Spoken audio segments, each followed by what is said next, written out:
দেখুন গুলিটা পাঁজরের ভেতর ঢুকে দু টুকরো হয়ে গেছে। এক টুকরো পাঁজর ঘেঁষে ছিল, সেটাকে বের করা পসিবল হয়েছে, কিন্তু আরেকটা টুকরো এখনো ভেতরেই রয়েছে। আর সেটা বের করতে গেলে পেশেন্টের কিন্তু হার্ট অ্যান্ড লাংস দুটোই ড্যামেজের চান্স আছে।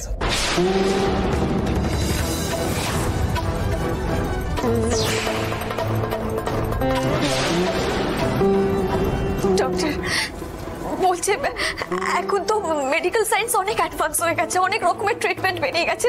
প্লিজ কিছু একটা করুন, যে করে হোক আমার স্বামীকে আপনারা সুস্থ করুন। টাকা নিয়ে ভাববেন না, যত টাকা লাগবে আমি দিতে রাজি আছি, কিন্তু প্লিজ কিছু একটা করুন। ম্যাডাম, প্রশ্নটা টাকার নয়, প্রশ্নটা এক্সপার্টাইজ অ্যান্ড এক্সপিরিয়েন্সের।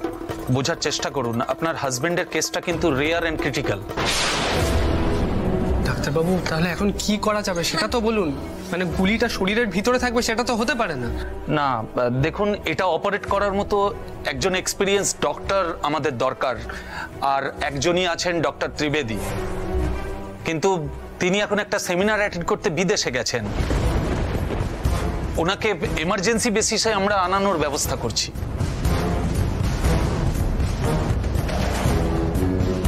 কিন্তু ডক্টর তাতে তো অনেকটা সময় লেগে যাবে।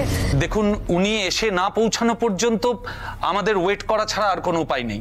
আপনারা প্রে করুন ততক্ষণ যেন আমরা পেশেন্টকে লাইফ সাপোর্টে রাখতে পারি।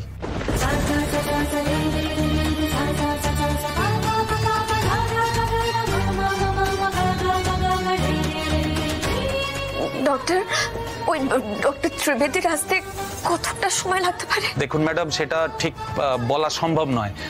আমরা আগে ডক্টর ত্রিবেদীকে কন্ট্যাক্ট করি, আর কন্ট্যাক্ট করতে পারলেই আমরা আপনাদের জানিয়ে দেব। হ্যাঁ, তবে রাত অনেক হয়েছে, এবার আপনারা বাড়ি যান, কারণ রাতে আপনাদের এতজনকে কিন্তু অ্যালাউ করতে পারবো না। না না না না না, আমি আমি আমি বাড়ি যাব না, আমি কিছুতেই বাড়ি যাব না, আমি বাবুর কাছে থাকবো, আমি যাব না বাড়ি।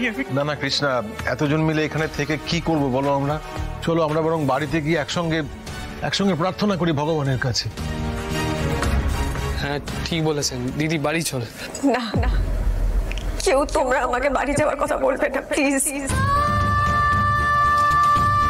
আমি একটা কথা খুব ভালো করে জানি, আমি যতক্ষণ এখানে জেগে বসে থাকবো আমার সৃজন আমাকে ছেড়ে কোথাও যেতে পারে না। আমি জানি, তাই আমি এখান থেকে কোথাও যাবো না। কিন্তু পর্ণা, তুমি এভাবে একা। বাবা প্লিজ বোঝার চেষ্টা করুন, আমি বাড়িতে গিয়ে একদণ্ড শান্তিতে থাকতে পারবো না। আপনারা চিন্তা করবেন না, আমি সিকিউরিটি অ্যারেঞ্জমেন্ট করে দিচ্ছি, কোনো অসুবিধা হবে না। আপনারা বরঞ্চ আসুন, আমি আপনাদের এগিয়ে দিই। দিদি কোনো প্রয়োজন হলে অবশ্যই জানাবি। ফুটি চল, আসো এসো এসো এসো কৃষ্ণ, এসো এসো।